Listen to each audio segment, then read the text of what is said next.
What is science?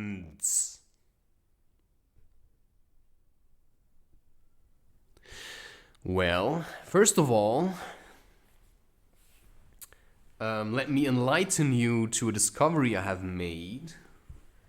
For what is science, right? It's like science, right? It's like the word is psi, and that's basically all I have on that, right? It's like, when I think of science, I cannot help but sigh.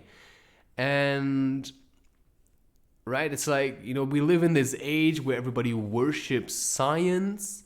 And sure, it's certainly science that, enables me to sit here and record an episode in the warmth of my room, right? Where there's like a radiator.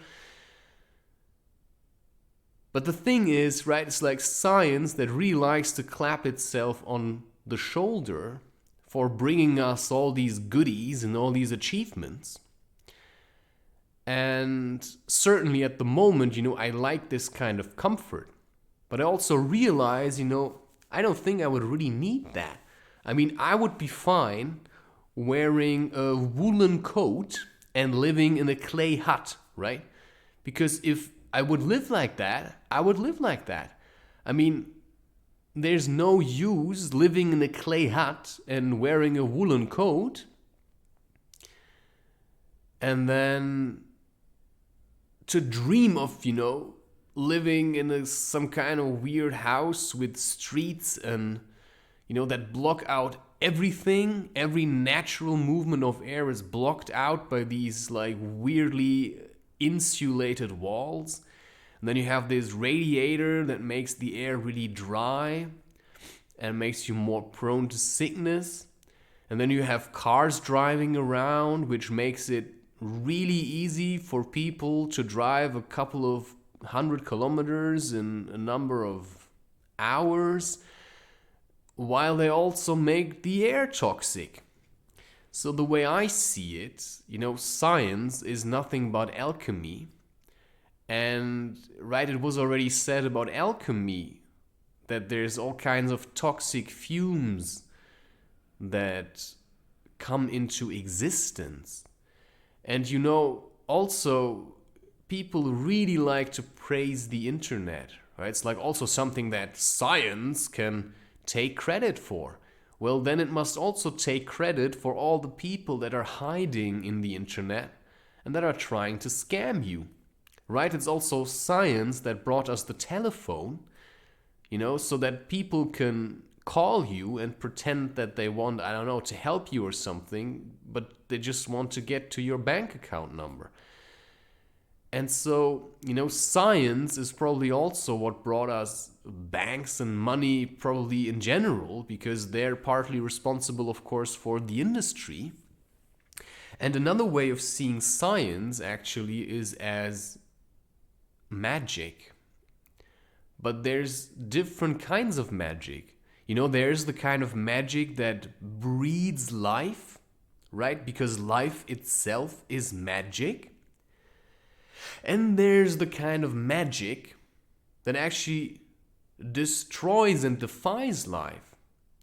And that is science. Science does not make more life. It only preserves the life that is already there, right? Because the life that wants to be preserved by science is afraid to die, which is a bad way to live. And at the same time, it makes the world and life so toxic because science creates unnatural environments that are stagnant, right? So if I'm alone in my room, nothing happens here. There's no gentle breeze, right? There's no wind playing with my hair, right? There's nothing. And that's why every time I spend extended periods of time inside, I actually start getting more sick. And I start getting so sick that I don't want to leave the house anymore, because then I'm in all that comfort, and all that comfort makes me sick and weak. And as soon as I go out, I might see symptoms of my sickness because my body starts to cleanse again. So, what you see as sickness, I see that as cleansing. So when my nose is running, I realize my body is cleansing. I've talked about this already in cleansing, I believe. But it's just a fair point to make every time I, get the chance to. So, right, I realize every time I'm outside, I should just stay outside. But then I have to go back in here because that's how life at the moment is being played. And sure, I could probably survive in the wild somehow. I'm sure I could. But then there's also this thing, I still want to talk about these things because I feel like, right, more people have to talk about these things. Right? I mean, we're all worshipping science, but just think about it for a second. I mean, what did science really do? Apart from making, life more toxic and bringing us all this weird technology. What did science do? Well, science, for example, there's like one person, I don't know who that was, and I also don't have to know that, but somebody in time, right, developed the Big Bang Theory, right? And then science goes around and, they clap each other on the shoulder because one man, or maybe it was a bunch of men, but certainly not all of these scientists, but just, maybe like 0.005% of all scientists came up with a theory that they called the Big Bang Theory, which is nothing more than a fantasy or a story.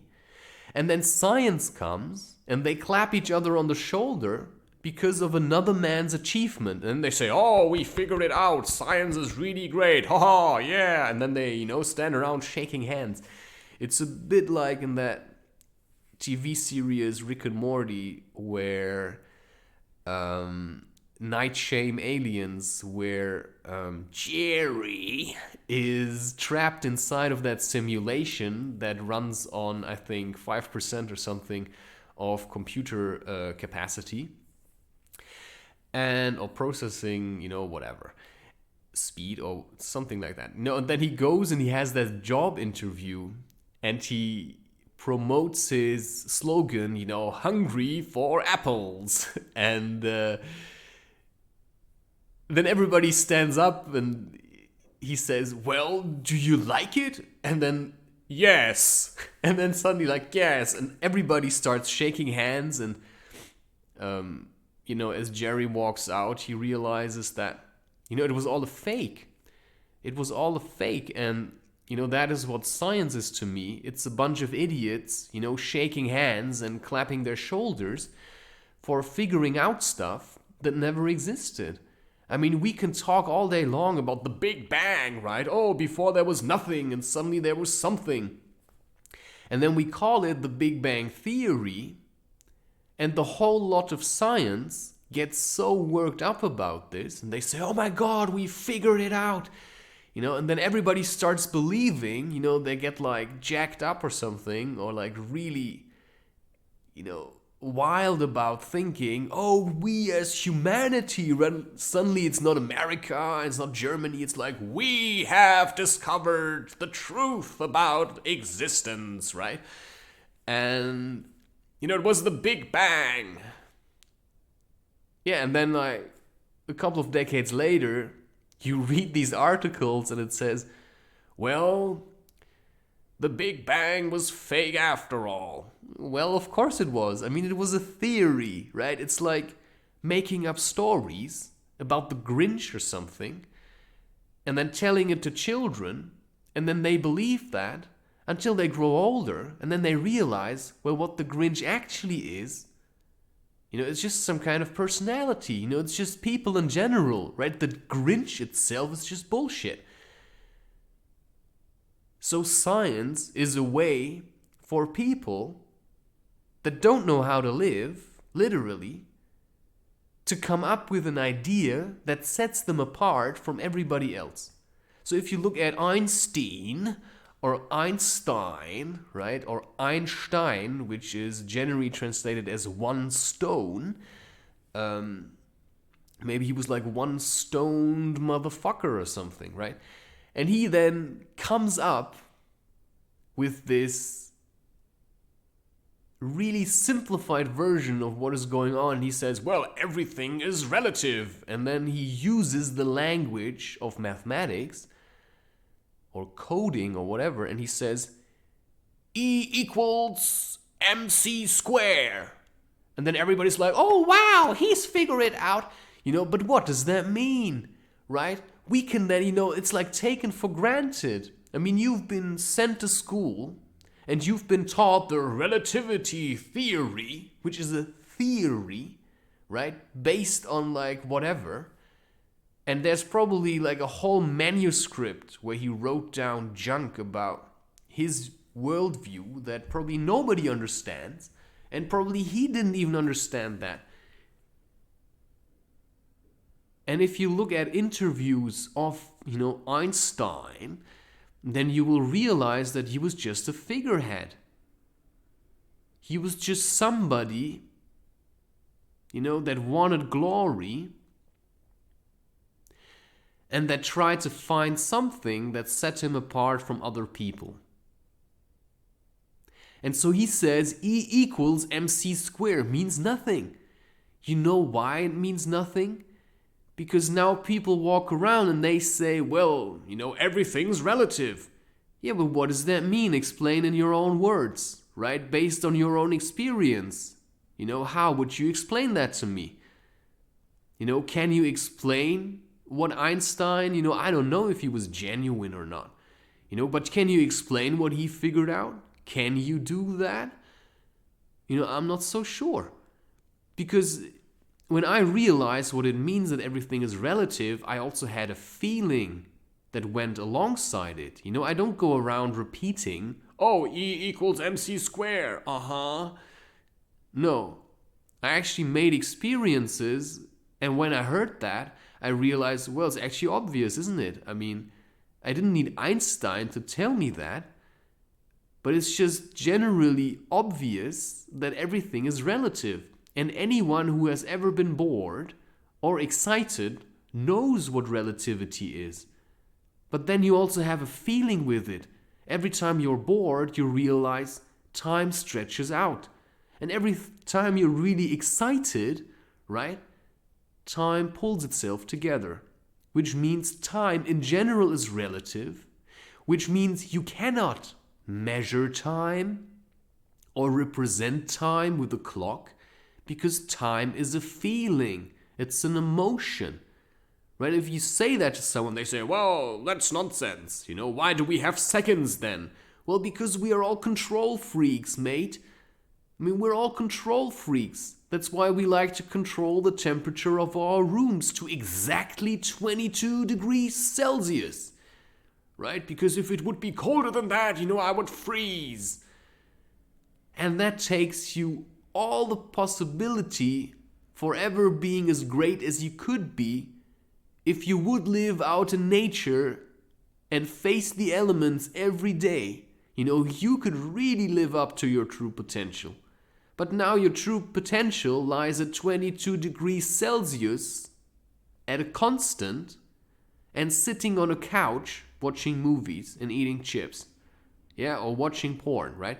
That's the glory science has brought us, because now everybody is so bored, they do not know what to do with themselves, because now science makes your hats. You don't make them yourself anymore. No, it's science, Science is so great. Make more hats, right?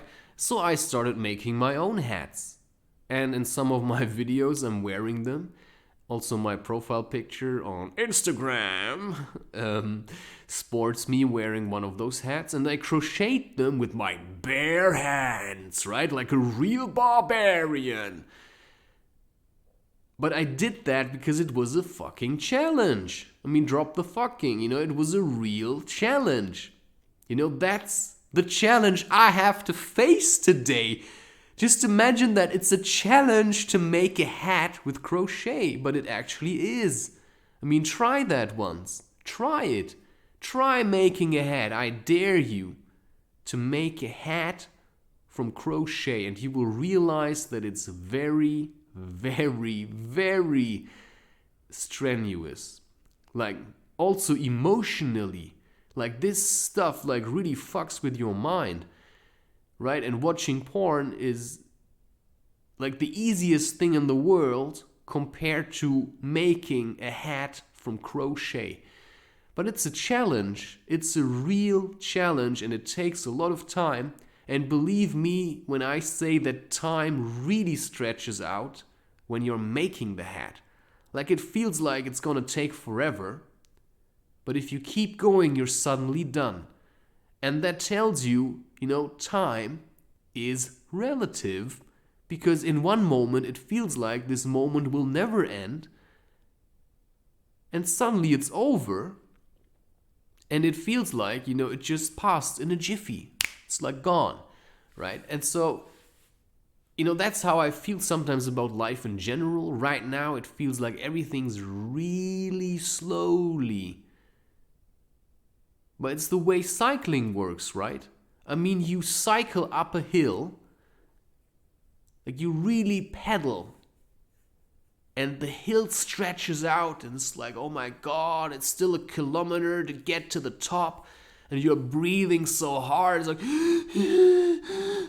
and then suddenly you're over,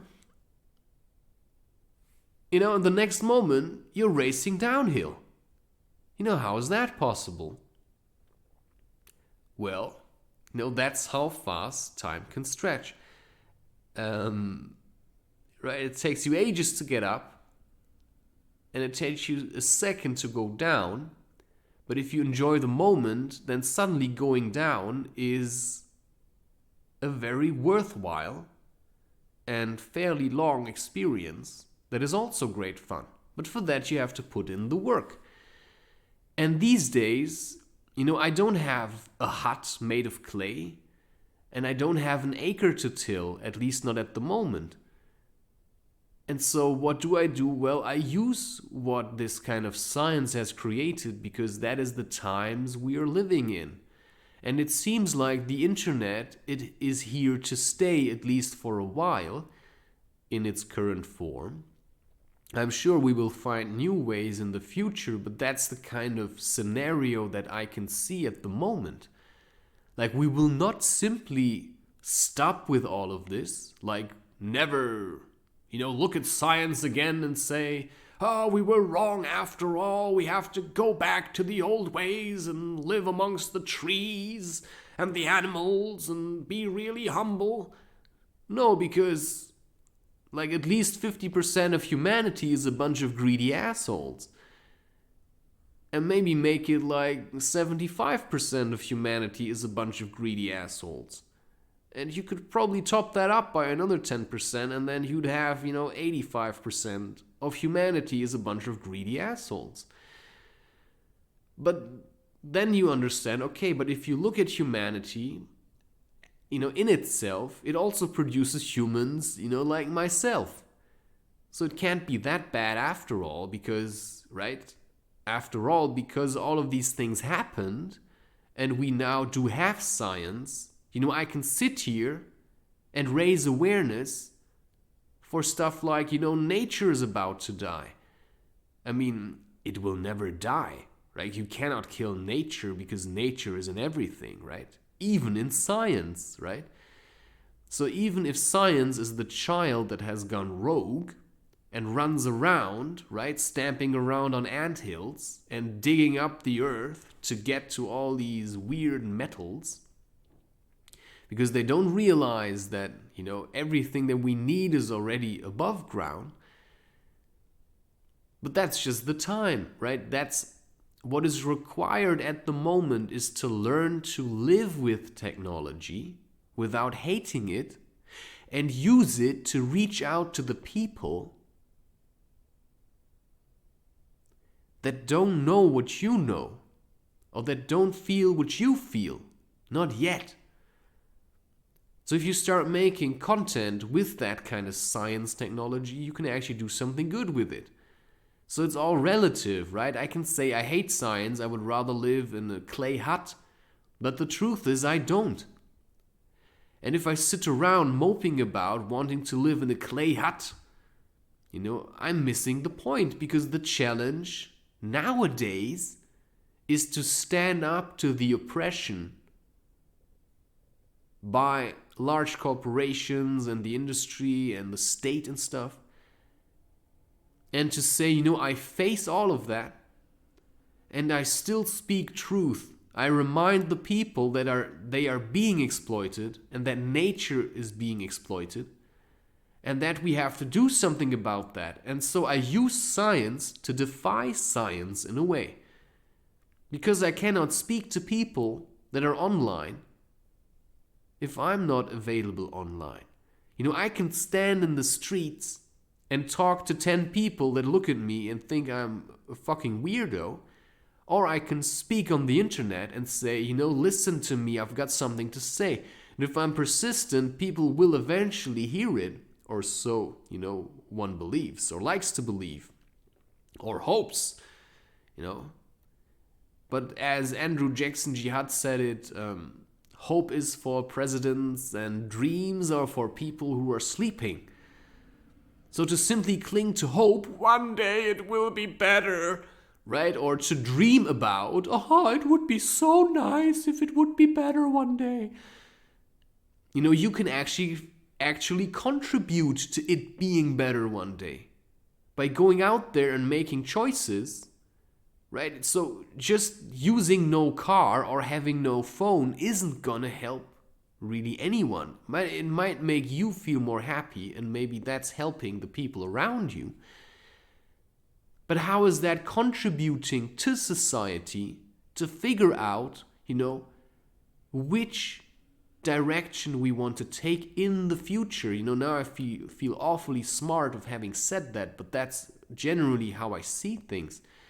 If you don't say what you think is a better solution of what is going on, nobody's going to hear it. And if nobody hears it, nobody can listen to it. And if nobody listens to it, well, they're going to listen to other people. And maybe that's better, and maybe it's good that you keep quiet. But in my case, I feel like I really have something to say. And so I talk about general matters of consciousness so that people become more aware. Because I have found ways to be quite aware of a lot of stuff that is going on by decluttering my mind and by letting go, in that sense, of all the toxic emotions and habits.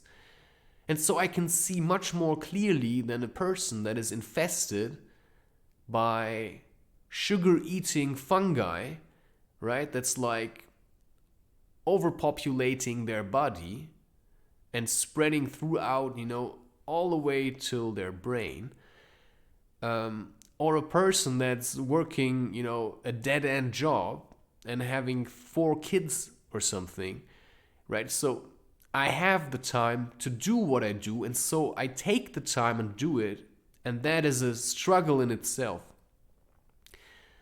So yeah, to me, science is also a drag, but apparently at the moment it's a necessary drag, and at least I can do something to contribute somehow in the way that I can, because I know that what I say speaks the hearts or speaks for the hearts of a lot of people that feel the same way but have not the words nor the time nor the energy to say these things. And so I simply say, I can do this. I can listen to what people want actually, and I can start communicating this to the general public. And I can try making it appeal to them by creating content, that is absolutely me, but also kind of drawing you in so that you actually have to listen, because, you have to wonder, what is this guy talking about? He's creating all this content. It's like, all right, keep them busy. Give them something to play with. That's how I see it. Anyway, yeah, that's all I had to say about science.